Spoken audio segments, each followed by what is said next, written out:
No hay nada peor que una vida anclada al 00.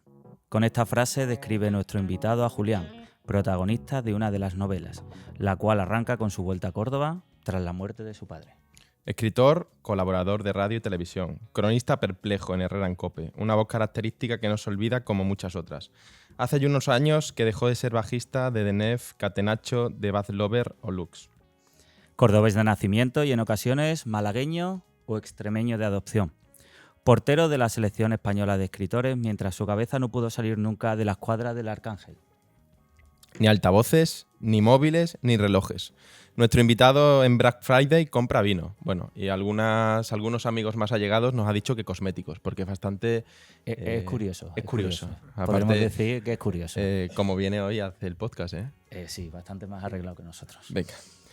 Quiso ser abogado, pero se retiró antes de que el primer pleito le dejara tocaro. Algo que nunca se permitió con Fitzgerald, el autor del Gran Gatsby, o Suave es la noche.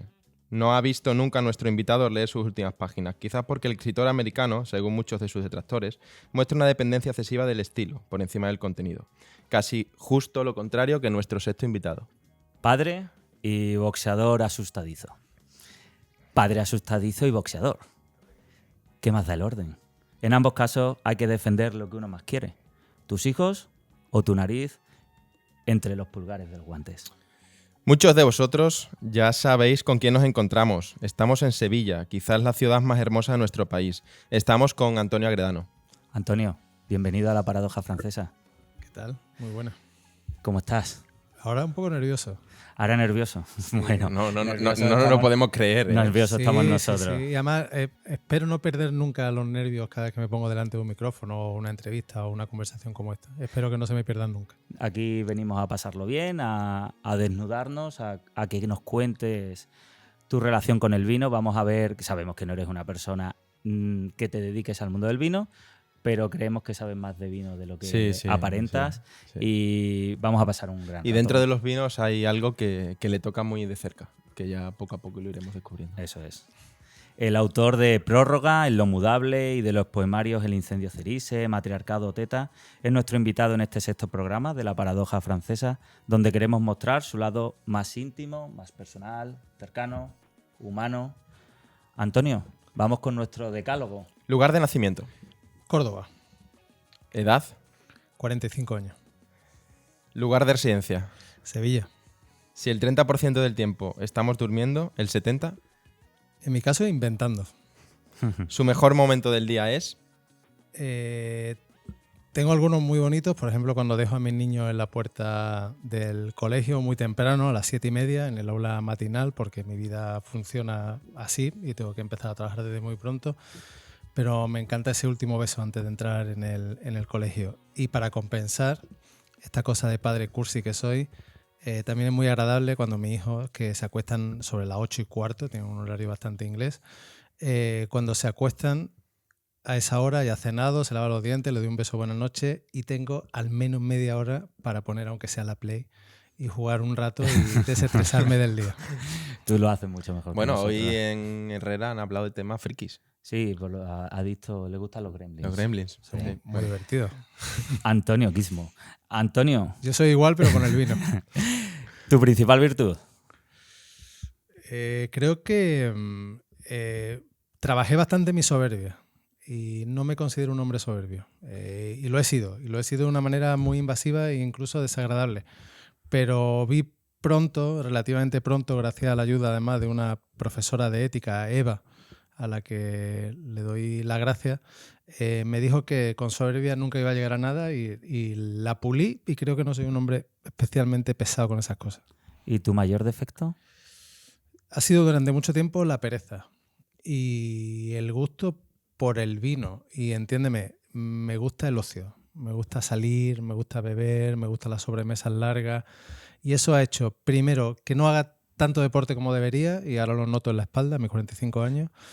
Y sobre todo he dejado de escribir mucho porque he preferido vivir y beber a sentarme a escribir. Y ahora que ya el tiempo se me echa un poco encima, echo de menos haber escrito un par de libros más de los que he hecho.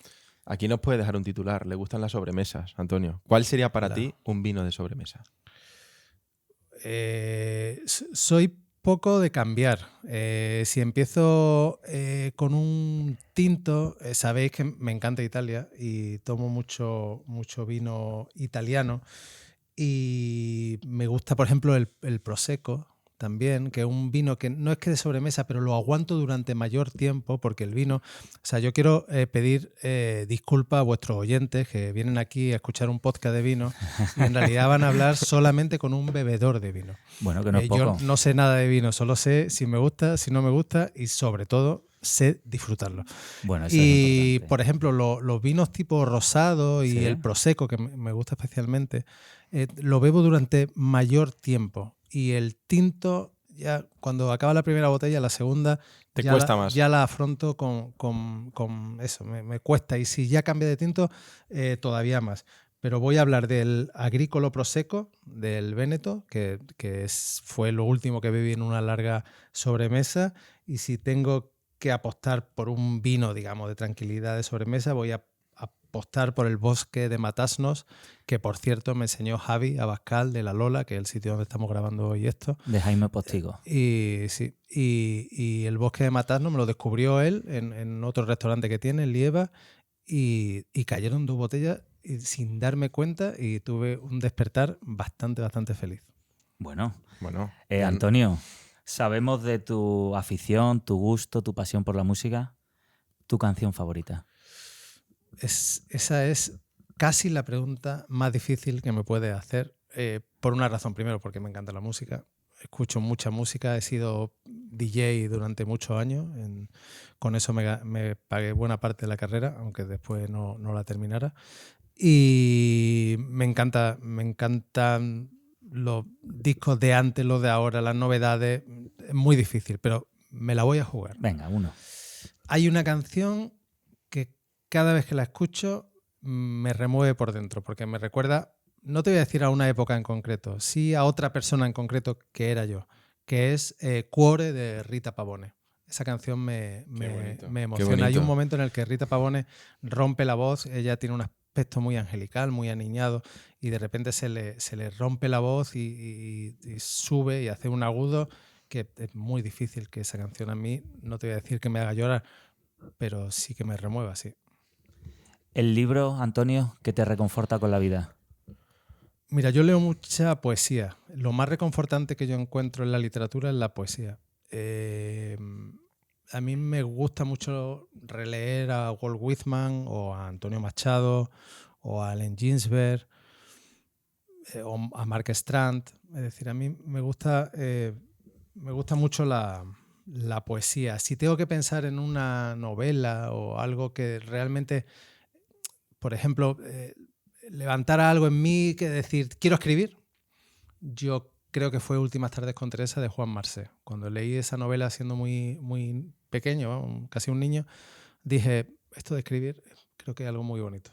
Y tengo muy buen recuerdo de ese libro, al que no he vuelto ni quiero volver.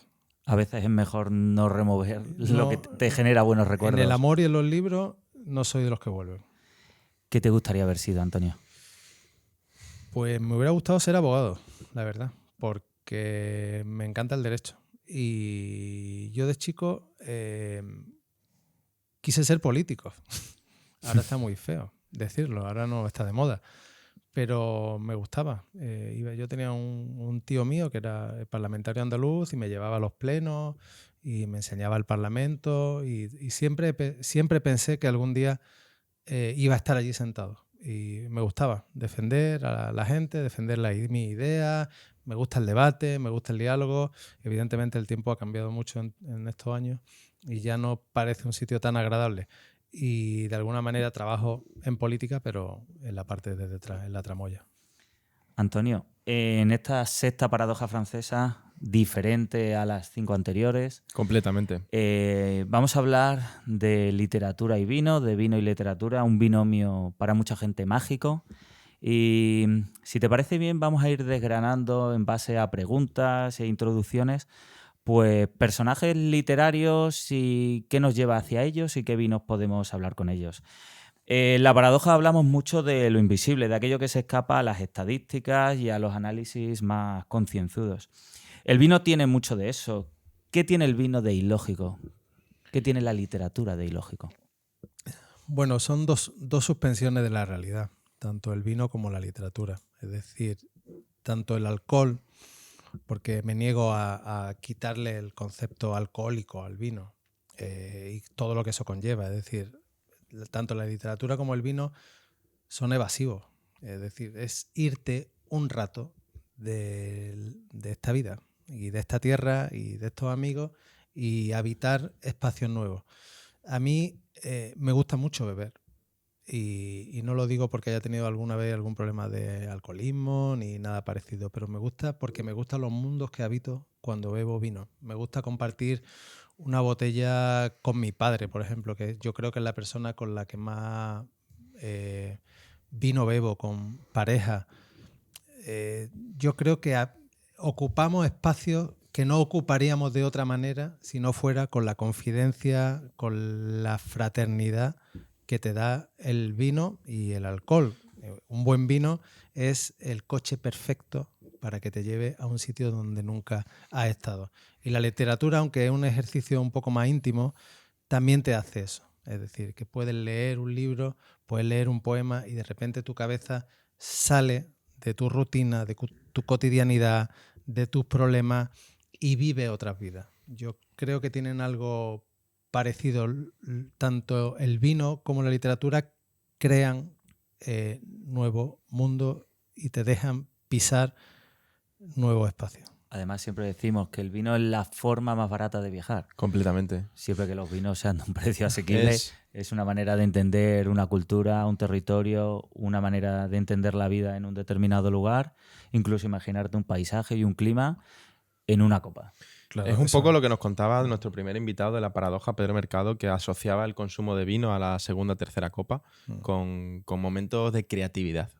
Sí, con momentos de... Y mira, y lo escuché y a Pedro no lo conozco personalmente. Pues tienes que conocerlo. He hablado con él y he ido bueno, ahora, perdona, Antonio, que te interrumpa. Nos ofreció su bodega para grabar este podcast. Y me ha dado mucho coraje y mira que en La Lola estamos bastante bien. Estamos un sitio encantados. Precioso. Maravilloso. Pero mira, yo aspiro a lo mejor a la sexta, séptima temporada para no estar muy pesado, volver a vuestra paradoja y a nuestro territorio. Y poder allí. En vez de Sevilla. Yo fui allí al Pago de los Balancines a hacer una visita guiada, solo a mí, además, muy atentamente, porque me conocían por la radio y alguna ventaja tiene que tener. Sí. Y me fascinó el vino que probé allí. Me llevé no sé cuántas botellas, he pedido varias veces. Es el vino estrella en mi casa porque, sobre todo los mastines, yo creo que he probado los tres, ¿no?, que tiene, pero nos encantan. Y nada, sí, lo conoceré porque, como sabéis, voy bastante a Extremadura, voy bastante a Mérida y tengo ganas de conocerlo. Me parece un hombre con mucha audacia y tiene razón. Es decir, al final, en la segunda, tercera copa, efectivamente, habitamos cosas imposibles y pensamos y asociamos y creamos, y aún así, yo jamás he escrito ni una sola línea habiéndome tomado una copa de vino. Esa era una de las preguntas que teníamos más adelante. Sí. Bueno, es que vamos avanzando demasiado rápido. Sí. Antonio, ¿cómo llevas el paso del tiempo? Fatal. Lo llevo muy mal. ¿Crisis de los 40? Sí, he tenido crisis, pero creo que tuve crisis a los 20, a los 25, a los 30. El cambio de dígito, crisis del cambio de dígito. Sí, lo llevo mal. Primero porque me veo viejo, aunque la gente se mofe de mí cuando lo digo, pero me veo viejo. Y después que no quiero morirme. Y esto es terrible. Y ya estoy viendo cómo pasan las balas más cerca, cómo gente de mi edad ya se ha ido, la enfermedad. Y no te voy a decir que me dé miedo. No pasa nada. Pero me ha gustado tanto la vida, me gusta tanto vivir, que renunciar a esto me parece el mayor sacrificio que puede hacer el ser humano. Yo me identifico mucho contigo. A mí el paso del tiempo me aterra y me da mucho miedo la muerte. Y combato contra él, pero combato cómicamente. Es decir, ahora me he apuntado al crossfit o al boxeo, que me gusta mucho, o corro, hago deporte para esto, me cuido, me echo mis cremas, como bien decía en la presentación, quiero ser coqueto, me he puesto pelo, he hecho todo lo que un hombre puede hacer para luchar contra su propia decadencia física, que es propia de la edad, que no podemos luchar contra la gravedad y contra el envejecimiento. Podemos aminorarlo un poquito, ¿no? Pero no lo llevo bien. Y en realidad solo escribo de eso. Yo solo escribo de amor, y del paso del tiempo. Y Antonio, desde que tu abuelo te mandaba a la bodeguilla con una botella de cristal vacía, por fin amontillado, ¿crees que el mundo ha cambiado mucho? Y sobre todo, ¿cómo han evolucionado esos gustos? Yo creo que personalmente, es una reflexión a título personal, creo que vivimos demasiado deprisa y no nos paramos a valorar lo que es disfrutar de un vino con un abuelo o demás. ¿Cómo crees que vivimos y cómo han evolucionado tus gustos desde esos momentos hasta el día de hoy? Mira, vivimos tan rápido que venía hacia aquí de otra tertulia en la moto. He pasado por un cuartel de la Guardia Civil que está cerca de la Avenida de la Palmera y cuando he visto a la Guardia Civil me he tocado la cabeza y no llevaba el casco. Me he parado inmediatamente con un acto reflejo. Yo creo que el Guardia Civil o no me ha visto o ha hecho como que no me veía. Y he abierto, me he puesto el casco. Es decir, he salido con tanta prisa de un lado a otro y esa es mi constante diaria. Sobre todo yo que soy autónomo y tengo que tener, digamos, varios trabajos y varios clientes y varias historias. Esto es placer, ¿no? Pero tenemos tantas cosas que llega un momento que vas en la moto sin casco, cosa que no es la primera vez que me pasa, lo he contado alguna vez en COPE y no me enorgullezco. Quiero decir que más allá de la multa, me preocupo. Es el me no darte preocupo cuenta yo, de que ¿no? vas sin casco. Bueno, Tu integridad y física. Y caerme y matarme, ¿no? Claro. Con 2 niños enanos que tengo. Pero vamos tan deprisa a todas partes, lo estamos haciendo tan mal y sobre todo la sensación de hacer muchas cosas a la vez. O sea, yo ya no solo corro, ya corro y escucho un podcast.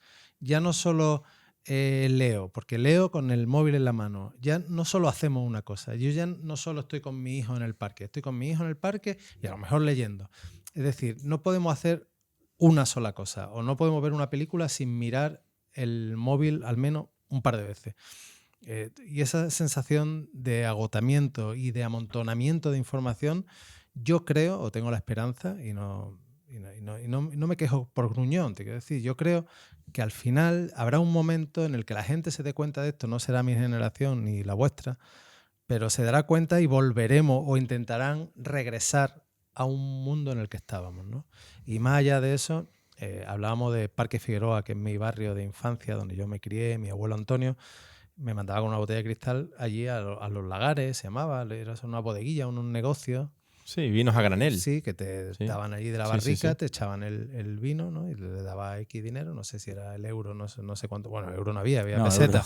Te echaban el litro de vino a X peseta y entonces y lo que recuerdo, y todavía creo que huele así, porque yo voy de vez en cuando allí a Figueroa, el olor del vino. O sea, recuerdo ese olor y es una cosa que me lo nombra, cierro los ojos y lo puedo oler perfectamente.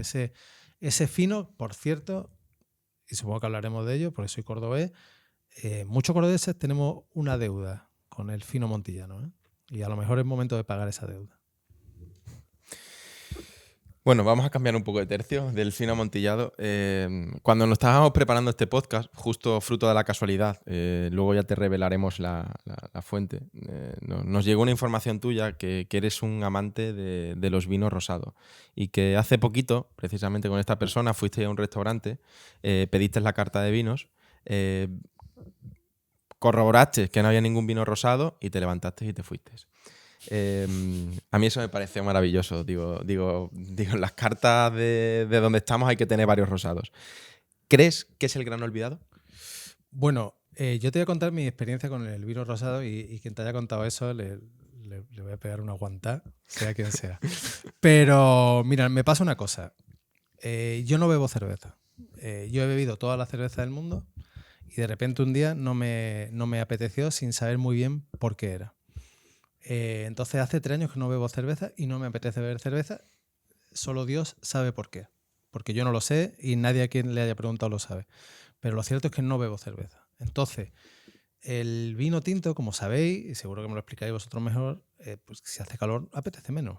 Si hace calor, el vino tinto a mí se me hace muy denso en el paladar. Suelen ser más alcohólicos, la temperatura de servicio. Esto lo asocio a la noche después que tengo que hacer. Entonces yo tuve que inventarme algo etílico para poder tomarme algo cuando empieza el calor, que en Córdoba y en Sevilla es muy pronto.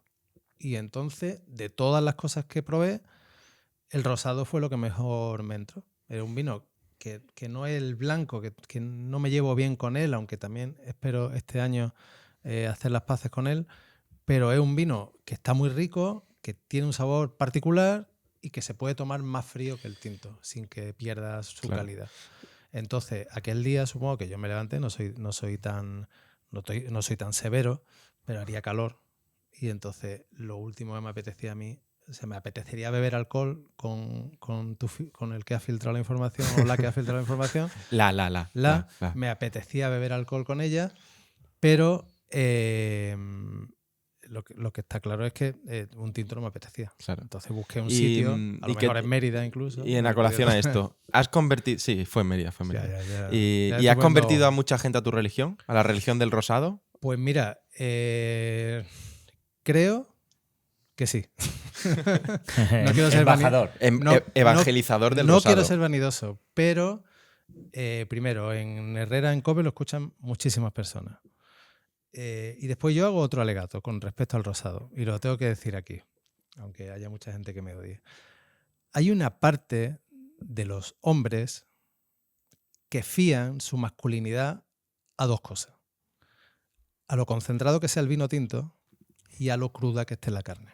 Esto es maravilloso, Paco. Entonces, yo, que no tengo ningún problema con mi masculinidad, yo creo que la masculinidad se demuestra en otras cosas, no se demuestra encima de la mesa. He sido muy criticado, no solo por amigos, por compañeros de COPE, por tomar rosado por ser una bebida de chica. Y entonces yo he hecho una pedagogía en la radio explicando esto, que es un vino que se puede tomar fresquito, que apetece como aperitivo y que tu masculinidad y tu hombría y tu virilidad no depende de que cuanto más del color de un vino, antiguo sea el vino y cuanto mejor y cuanto más fuerte y cuanto más mohine haga al bebérselo, es mejor vino. Esa es la pedagogía. Entonces sí creo que convenció a mucha gente. Además, el rosado, como sabemos, no tiene que ser porque es un rosado sencillo, facilón. Los hay de todos los tipos, edades, métodos de elaboración, procesos de oxidación. Claro, la primera vez que fuimos a Cepa 21, yo pedí rosado. Y no, o sea, tenían, pero tienen hito rosado, sí, que está muy rico. Y ya la segunda vez me lo pusieron directamente, ya lo ofrecieron. Es decir, yo creo que la insistencia hace que al final pues lo veas como un producto. Totalmente. A mí me gusta mucho un rosado, y lo tengo que nombrar, que es el 12 Luna, de Luna y el Grillo, que es somontano. Es una bodega que me gusta mucho, que trabajan muy bien, tienen muy buen tinto, tienen un buen blanco, pero el rosado es mi debilidad y se lo pido de vez en cuando porque es un rosado que me entra mucho. Tomo mucho rosado español, ¿eh? Yo sé que esto es un mercado muy francés y, si os soy sincero, me cuesta más. Me gusta italiano o español ese rosado. Incluso lo he tomado en Lanzarote, que creo que tienen un Yaiza rosado también. Sí, muy interesante. Me acordé de vosotros, ahora lo diré porque es Lanzarote. Pero sí, me gusta el rosado, sí. Fenomenal. Y animo a que la gente lo pruebe, sobre todo eso. Sí, nosotros debemos eso también muy poco, hombre, Paco, porque consumimos bastante rosado. Somos bastante bebedores de rosado, por gran parte de las razones que has comentado. Antonio, el vino siembra poesía en los corazones. Esta frase un poco cursi, pero no carente de verdad, dicen que fue dicha por Dante Alighieri. Al final, lo que creemos que representa el vino como símbolo de lo humano, de aquello que nos hace más cercanos. El vino, como la literatura, es un lenguaje con acentos, con silencios, con historia, con muchos silencios a veces. Antonio, hay quien dice que el vino es al alma lo que la tinta al papel. Un líquido que revela en ocasiones lo oculto. ¿Qué relaciones te ha brindado el vino? ¿Has tenido revelaciones como bebedor, como escritor, como habitante de lo cotidiano? Mira, lo mejor del vino para mí es el contexto. Es decir, dónde se toma y con quién se toma. Evidentemente, si el vino es bueno, es bueno. Dice mucho Carmen, siempre me dice lo mismo. El vino bueno se sabe que es bueno porque se gasta antes que el vino malo. Y tiene toda razón. Al final, cuando tú estás en torno a una botella y te vas sirviendo y vas bebiendo y te vas sirviendo, al final es porque el vino es de calidad. Pero no solo el vino, a veces le reprocho yo a ella. También la compañía. Es decir, cuando la conversación fluye, cuando charlas, cuando compartes, cuando sientes que realmente, y ahí sí, sí tiene razón Dante Alighieri, evidentemente, cuando dice que es poesía en el corazón es porque al final el vino, como bien habéis dicho, es una forma de desnudarse, una forma de contar aquellas cosas que precisamente nuestra vida y nuestra urgencia nos hacen que seamos recelosos. Yo soy emocionalmente, y la gente que me conoce lo sabe, yo soy una tortuga. O sea, a mí me cuesta mucho expresarme. Y el vino no es que me suelte la lengua porque es etílico, sino que el contexto que crea el vino no lo crea nada. No hay otra cosa, no hay ningún otro momento. Estás en el mar tomándote en la mejor playa del mundo y como te estés tomando un bocadillo de mortadela, no cuentas lo que hay dentro de ti. Es el vino el que crea ese espacio para la confesión, para la amistad, para el reproche, para las paces. Y ahí es lo que dice Dante. Y efectivamente la metáfora al final, claro, es una manera de contar nuestra vida a los demás. Y yo, lo mejor que me ha pasado en la vida, me ha pasado en torno al vino. Además, bueno, ya hemos pasado un poquito de puntillas por Italia. Sabemos que este Es que verano... le vemos las fotos por Instagram. Y Hombre, sabemos que nosotros está en lo hemos Italia, estado... le seguimos. Me encanta Italia. Incluso decíamos, Antonio está haciendo los deberes. Está Sí, viendo Italia. Decíamos Está eso. viendo Italia. Pero porque os he hecho caso. Porque Bueno, yo os he escuchado con mucha atención. Muchas gracias. Y vosotros lleváis diciendo en estos programas una cosa y animo a quien descubra este podcast por mí, que seréis pocos, pero alguno habrá, que escuchéis los anteriores por una razón. Primero porque se habla de cultura, más allá del ocio, que yo hablo más como eso, como bebedor, como la entrevista con Pedro y Barbadillo y todo eso son magníficas porque efectivamente te hablan de una tierra y de una forma de hacer las cosas. Entonces, ¿qué he aprendido con vosotros? He aprendido lo siguiente. Hay uvas que solo pertenecen a un paisaje. Hay uvas que solo tienen razón de sí en ese sitio concreto. Y entonces, si tú logras convertir esas uvas que están ahí en algo bueno, tiene más mérito que si tú coges uvas de otro sitio, utilizas esa tierra y desde ahí creas. Es decir, ahí lo interesante es tener un diálogo constante con la tierra, con la naturaleza. ¿Y qué hago desde que os escuché? Solo busco, cuando voy a alguna ciudad nueva que no conozca o lo que sea, buscar un vino que se haga con uva de allí. ¿Cuáles son? Las que no me suenan. Por ejemplo, me tomé un Villamatilde Terre Cesare, se llama, es Aglianico la uva. Aglianico. Sí, yo lo digo en italiano. Es Aglianico, ¿no? Pues creo que las L se dice ella. No te puedo decir. Llevo como 200 lecciones de Duolingo en ¿Sí? italiano. Es que está haciendo sus pinitos con el idioma. Esto es un rosado. Esto es un rosado de la Campania, no es un tinto, es un rosado. Pero es la Aglianico. Y entonces esa uva solo la he escuchado allí, en la Campania. No la conozco de otros sitios, ¿no? Es de allí. O por ejemplo, la Sangiovese. La Sangiovese, que de es Toscana. de la Toscana. O la Canonau, que es la última que probé, que es de la Cerdeña, que esto sí es un tinto. Probé uno que se llama Turcalesu, que tiene un nombre muy, muy extraño. Son vinos que se hacen allí con uva de allí y tengo curiosidad por saber a qué sabe esa uva, ¿no? Y yo no sé tanto de vino como para saber si eso es lo bueno o es lo malo.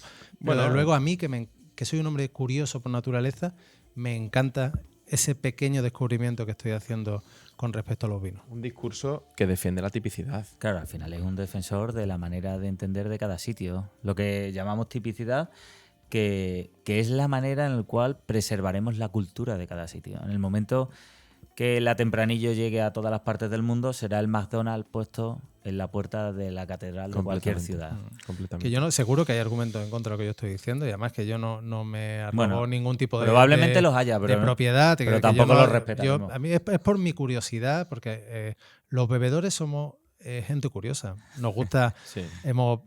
Yo cuando bebía pues ginebra, pues quería probar todas las ginebras. Cuando bebía whisky, quería probar todos los whiskies. Cuando me cansé del whisky, probé el bourbon. Ahora que ya no bebo copas, que ya no bebo ron, que ya no bebo nada de eso, que ya solo bebo vino, el único alcohol que yo tomo es el vino, pues hay que seguir buscando y hay que tener curiosidad y hay que y no comprar siempre la misma botella, ¿no? Antonio, el vino es la parte intelectual de la comida. Esa frase que dijo Alejandro Dumas, Me gusta. que creemos que también hay mucha verdad. Lo que pasa es que, claro, los cocineros hoy en día, sabes que Aquí hoy que en La son- Lola, porque no está Javi, si no, seguro que él claro, además tomaría los micrófonos y ellos tienen su ego, Sí, lo sí. cual es normal. Cada vez menos. Yo creo que la cocina cada vez va entendiendo más que el vino debe de ser una parte fundamental de la experiencia gastronómica. es una magnífica pareja. Una magnífica pareja. Es que sí. no, es decir, si lo conoces por separado, es magnífico, pero como vayan juntos, Maximiza todo. casan muy bien. Es que casan muy bien. Antonio, en tus libros hay un claro apego a los lugares, a lo concreto. Es como una literatura del terruño, podríamos decirlo.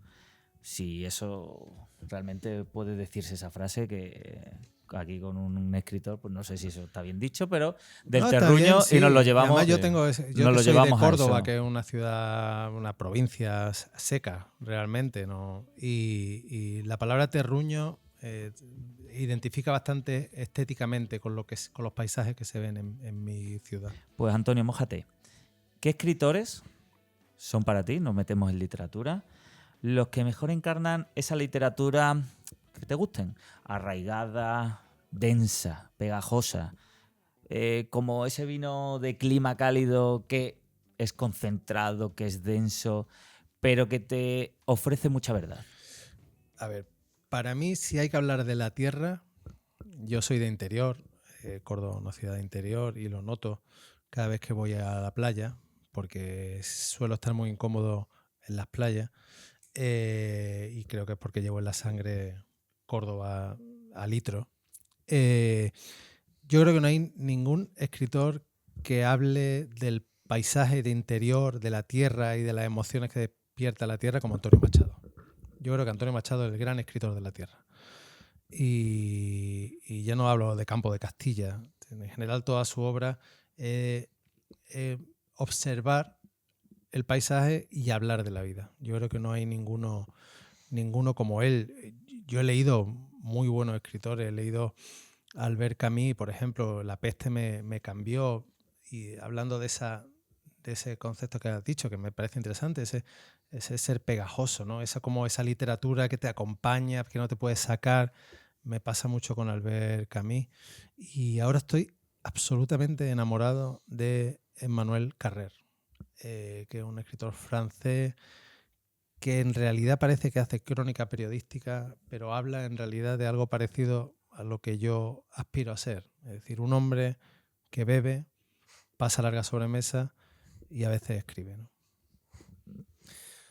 Ahora, Paco, vamos a entrar un poquito en el estilo, ese estilo de vino que le puede gustar a nuestro invitado. Y para ello vamos a usar una frase de Tito Livio: el vino da brillanteza al alma.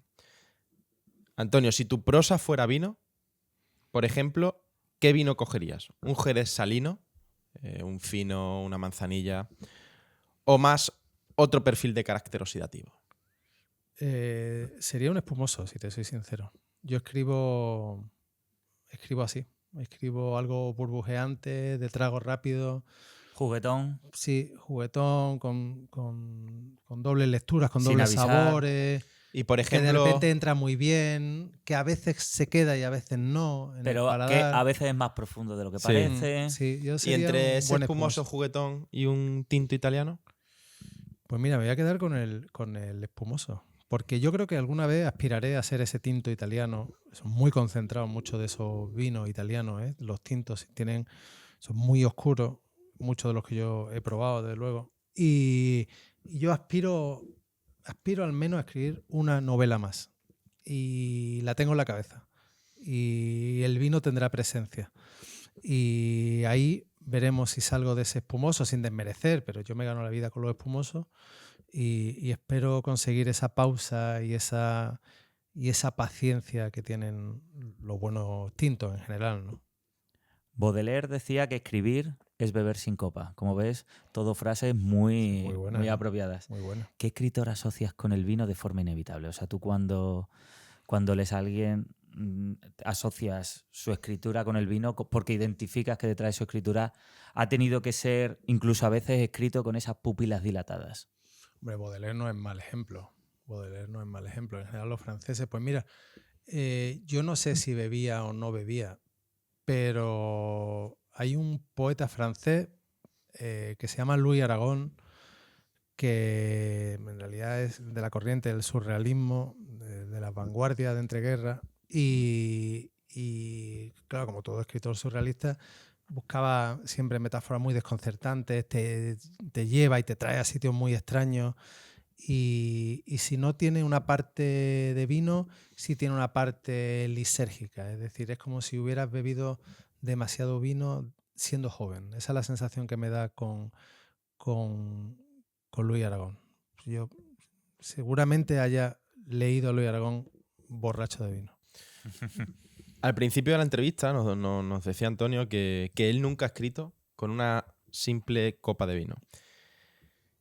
¿Crees que algún autor no se entendería o no podríamos tener a día de hoy su obra sin una copa de vino cerca?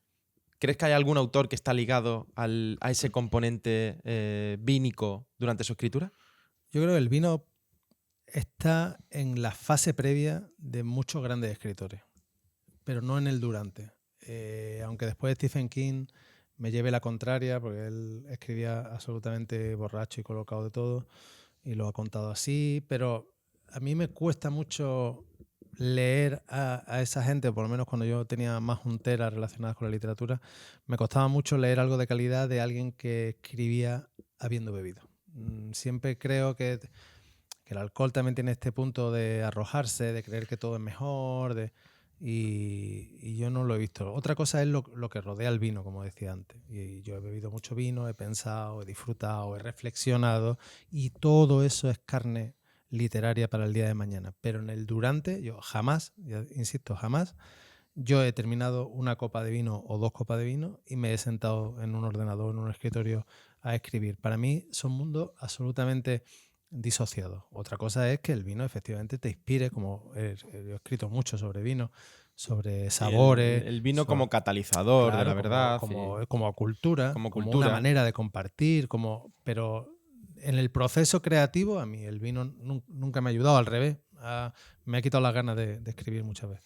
A mí esta frase que viene ahora me encanta, me parece maravillosa. El vino es una especie de canto embotellado. Frase de Rubén Darío, donde el vino se expresa como herida, como celebración. Dice, en los bares de barrio, de Extrarradio, en las casas de Duralés, con botella de vino transparente en la puerta de la nevera, el vino se convierte en el hilo que cose, me gustó mucho esta frase, la leí, que cose las costuras que saltan por los aires. Eso te lo he escuchado a ti, te lo he leído a ti. Qué bueno. Y me lo apunté porque me pareció maravilloso.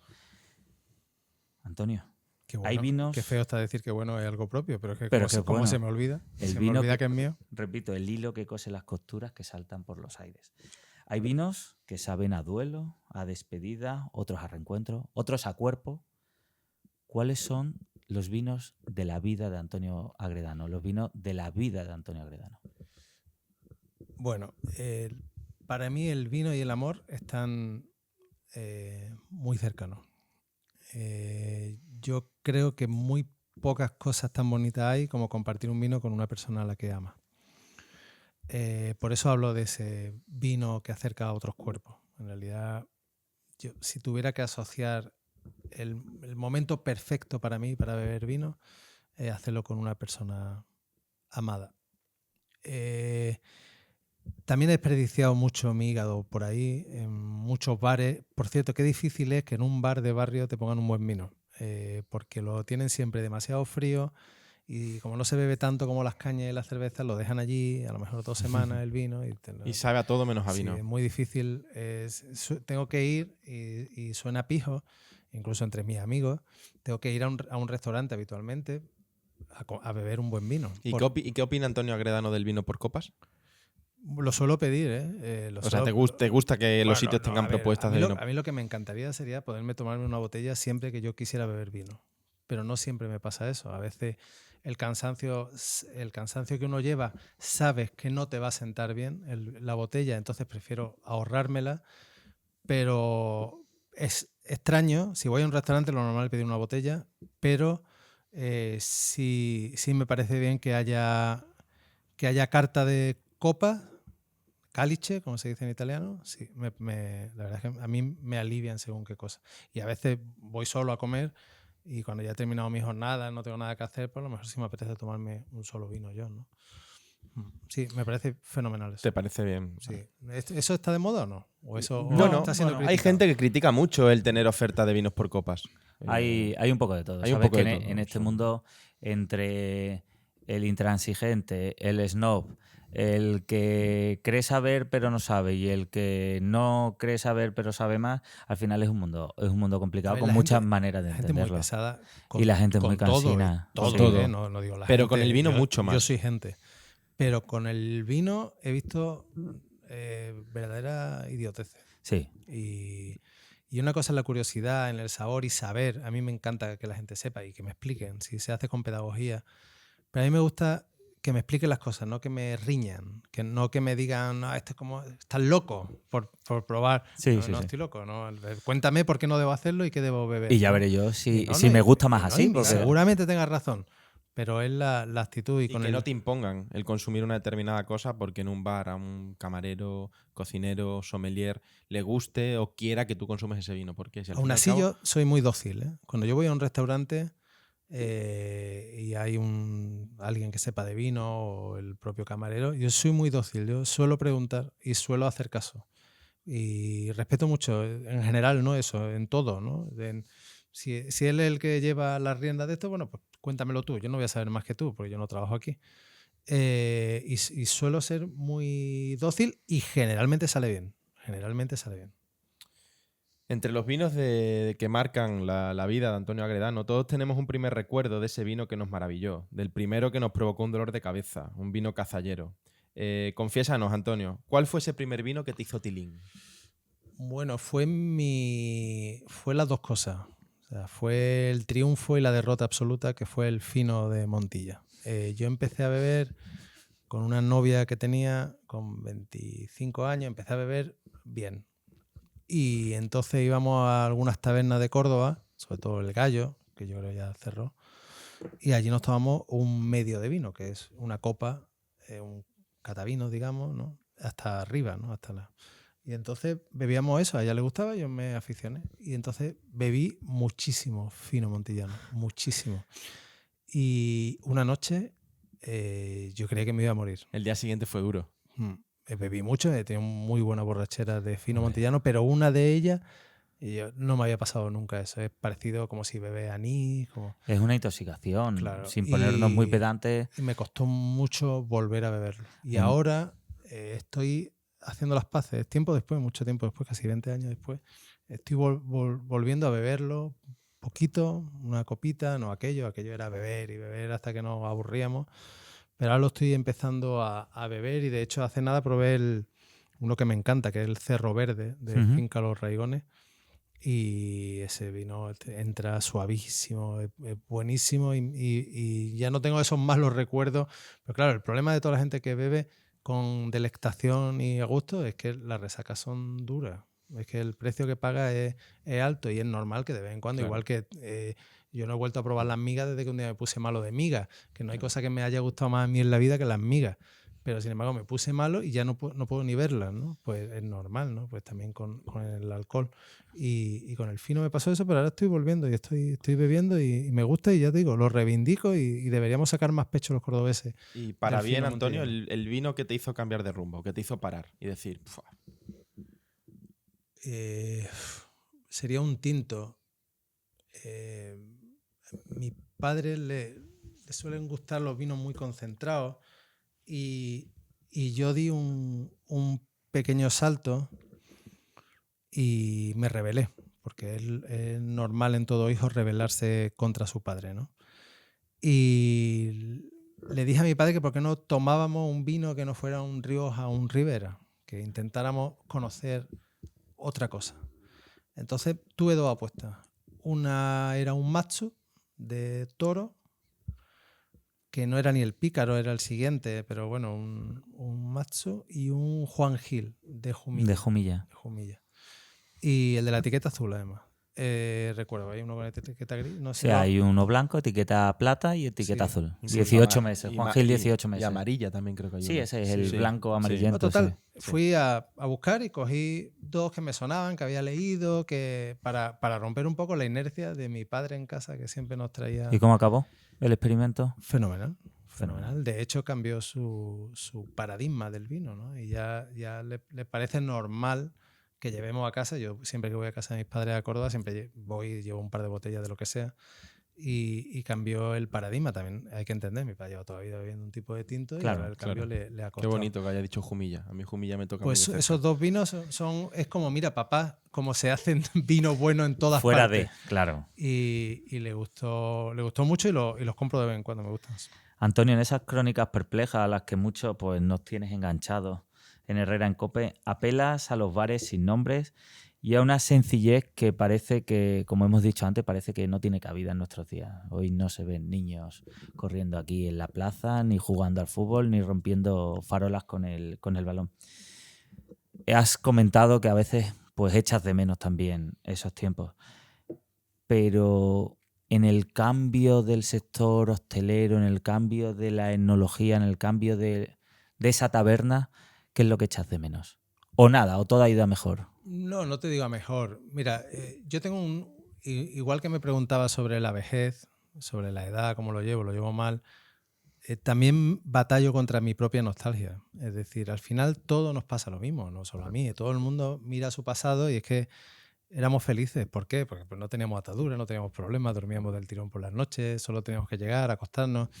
Entonces echas de menos aquel tiempo. Lo que sí recuerdo es que era, por ejemplo, más difícil pedir un buen tinto en un bar. Cuando yo empezaba a salir con mis amigos y demás, cuando tenía 20 años, y a mí ya tenía curiosidad por el vino, porque se me ha parecido precisamente por impostura una bebida muy literaria. Y yo recuerdo, por ejemplo, tocar con mi grupo y llevar una botella de vino al escenario en vez de una cerveza o un cubata o lo que llevaban mis compañeros, llevaba vino. Y es lo que bebía cuando tocaba, ¿no?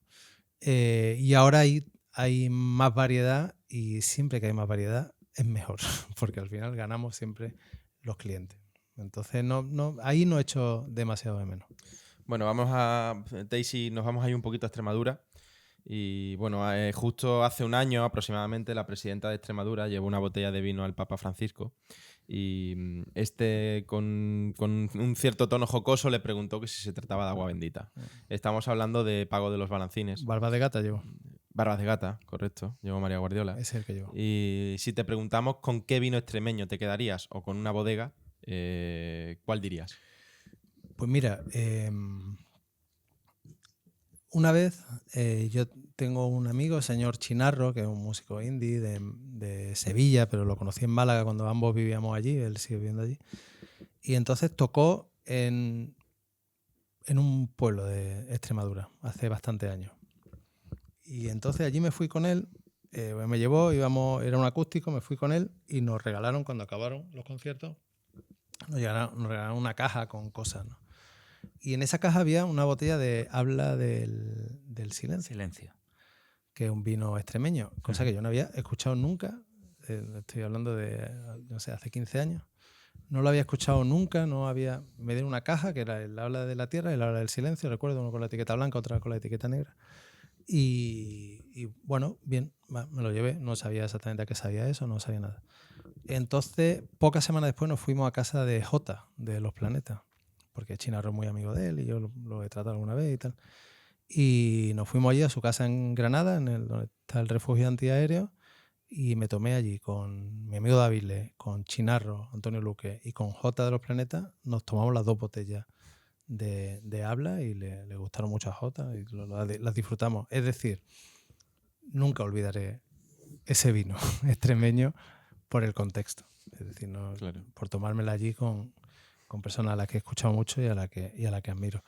Y si tengo que decir algún vino, es que tengo que decir el Pago de los Balancines. Ya me acordé, es Omar, la botella, el mastín que más... Omar es el mastín del 2015, si no recuerdo mal. He comprado una botella y es mi preferido. Es un vino que tiene un sabor para mí muy especial y muy, muy incomparable con otros con cualquiera de los otros vinos. Y luego cuando ya ves ha tomado. los animales allí, Los ya... vi, pues llegamos de noche aquel día y de repente estamos entrando allí ya de noche, después de unas carreterillas que tiene allí el Sí. acceso, y de repente había un mastín gigantesco delante del Paco no coche. salía de las cuadras, ¿eh? Yo lo paso muy mal, sé que son muy Pedro, buenos, agárrame pero, al perro que yo no salgo, ¿eh? pero yo estaba en el coche diciendo, a mí apártame, está tanto bicho. Pues me gusta mucho ese. Aquí ese justo vino. cuando te preguntaba antes por los vinos de Extremadura, pues en nuestro guión, que con Antonio hemos ido un poco de salto en salto, bueno, hemos visto un post muy reciente tuyo de Instagram, de Viura y Viura, el blanco de Balancier sobre Elías. Sí, muy Y bueno. después tenía aquí puesta una pregunta así un poco más de rock and roll. Digo, te has centrado mucho en el discurso que venimos defendiendo en la paradoja francesa, por tus fotos de este verano, Sí. de tu viaje a Italia. Y te ponía, ¿te ha jodido un poco la vida desde que has descubierto la tipicidad de la paradoja francesa? No, ya te digo, para mí ha sido interesante. Mira, hay una frase vuestra, o le escuché a Pedro o a alguien en vuestro podcast, de luego, y me acordé de vosotros, decía antes el Lanzarote, porque bebí bastante vino allí en Lanzarote, bueno, que es la uva Malvasía, que, Sí, que Malvasía volcánica. estuve leyendo, por lo visto es una uva que viene de Grecia, de Creta. Ujú. Y también se habla, no sé exactamente porque no profundicé, que Shakespeare en alguna de sus obras habla del Jerez y el vino canario como los dos grandes vinos de su época, ¿no? Ujú. Pero bueno, no sé si era esa uva, no lo sé. Pero la cuestión es que hay una frase que decía algo así, hablando de Extremadura precisamente, y pensé en ello en Lanzarote, o sea, cada botella de vino que se hace en esta tierra es una botella arrancada a la naturaleza. Es decir, es quitar... Esa frase es de nuestro amigo Vino Toker. ¿Sí? Es una batalla ganada al tiempo. Bueno, pues, precioso, hay varias de estas, pero o sea, tú vas a Lanzarote Con esa jeria, con esa Y- manera de poder cultivo. plantar y ese... que puedan hacer una sola botella Sí. de vino, a mí ya me parece un misterio. Y en Extremadura tengo la sensación parecida, y también, ¿por qué no en Córdoba, ¿no? Esa aridez, esos paisajes interminables y amarillentos, y de repente que tú puedas conseguir un caldo de una uva con ese sabor tan especial, que está tan equilibrado, que no te duele la cabeza, que no te sienta mal, sino que al revés, que es como una especie de puerta abierta a la reflexión, a la familia. O sea, a mí me parece una verdadera batalla ganada a la naturaleza y en este caso al tiempo. Completamente. de acuerdo. Antonio, para terminar, grandes novelas, grandes relatos a lo largo de la historia, sin entrar en tus favoritos, no favoritos, que ya nos has desgranado un poco, pero ¿tienes algún libro que te gustaría armonizar o te gustaría beber con algún vino en particular? No asocio... ¿No asocias literatura con vino? Sí, música. Música sí. Sí, música. Y a mí me gusta mucho beber... O sea, ¿beberías lo mismo releyendo, aunque no relees, nos has dicho, El Quijote o La Casa de Bernarda Alba? Es que no... O sea, para mí el acto de lectura es un acto no etílico. Yo asocio el vino al ocio, la verdad. Al ocio y a compartir. Entonces la música sí te permite eso.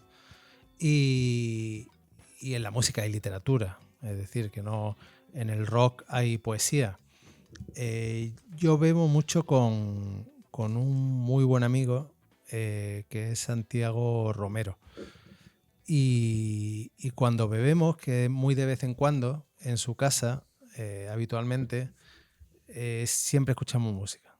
Y me encanta beber con él porque bebemos, a veces, él tenía un proyecto de musicar botellas de vino con poemas. Él siempre le ha gustado como ese extraño maridaje de sonido y vino, ¿no? Y me encanta que él haga de DJ, que ponga unas cuantas canciones y que compartamos una parte de nuestra vida bebiendo.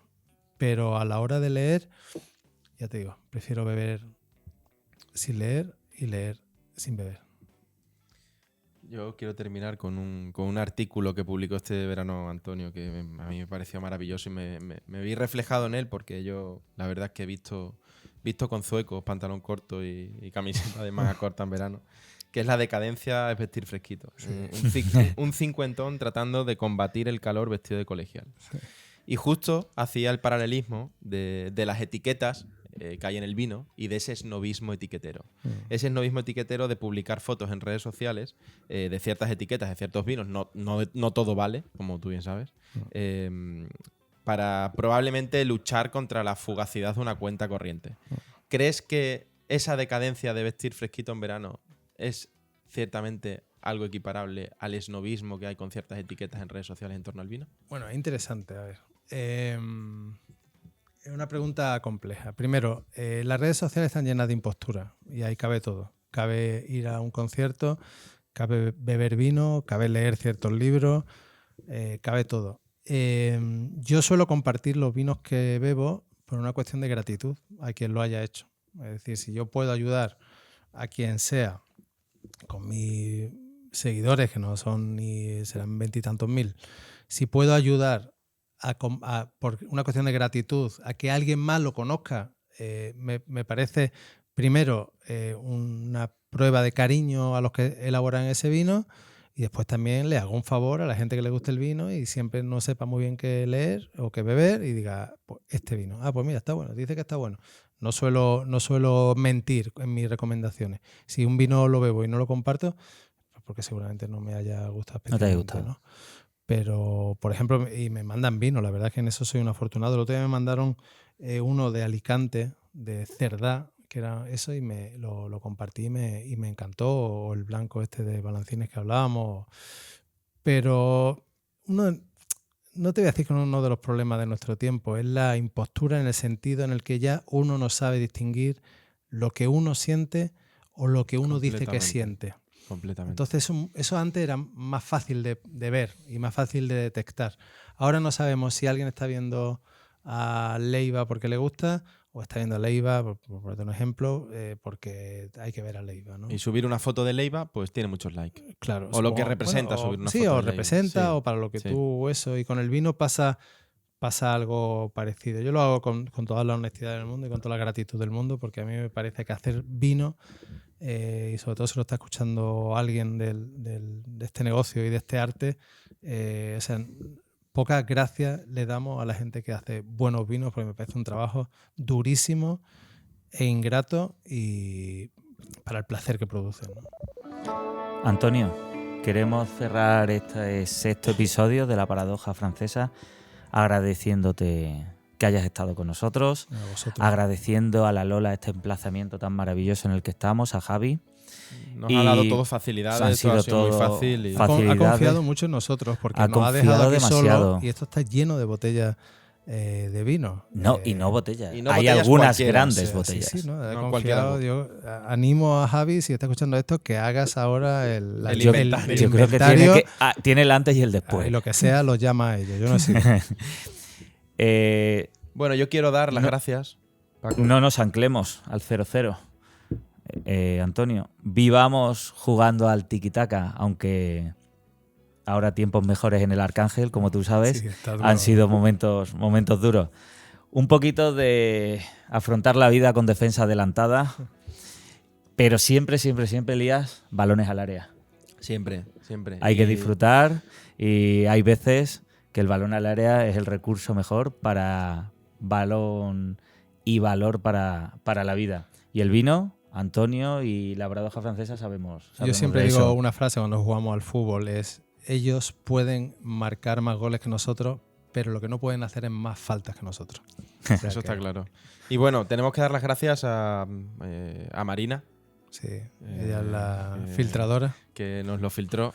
Justo, además, estuvo... El detalle del rosado, nos referimos. Estuvo Sí, cenando sí. en Miga, en Cáceres, y justo salió... Pues vamos a grabar con Antonio próximamente, vamos a arrancar... Al igual que tuvimos claro que la primera temporada íbamos a arrancar con Pedro, teníamos claro que la segunda temporada íbamos a arrancar con Antonio. Era Loredano. necesario. Marina es muy buena periodista, muy buena amiga. Lo está haciendo muy bien. Y una gran compañera de Una filtradora. bebidas. Cuando voy a Mérida, Y- me lleva siempre a comer unas croquetas de piñones que me gustan, de piñones, no, de puerro, unas croquetas de puerros que me fascinan. y sí se ríe mucho por mi amor por el rosado. Sí, sí, sí. Ella es defensora de los mejillones en escabeche, igual que tú de los Sí, rosados. pasa demasiado tiempo en Madrid. Pero bueno, bueno, Marina, muchas gracias, Antonio. Oye, un enorme placer y gracias por todas las facilidades que nos has dado. Nos emplazamos a la próxima edición de La Paradoja Francesa. Será el programa 7. Las próximas semanas iremos desgranando el invitado. A Antonio se lo podremos contar ahora en off. Pero muchas gracias a todos y nos vemos pronto. Gracias. Gracias.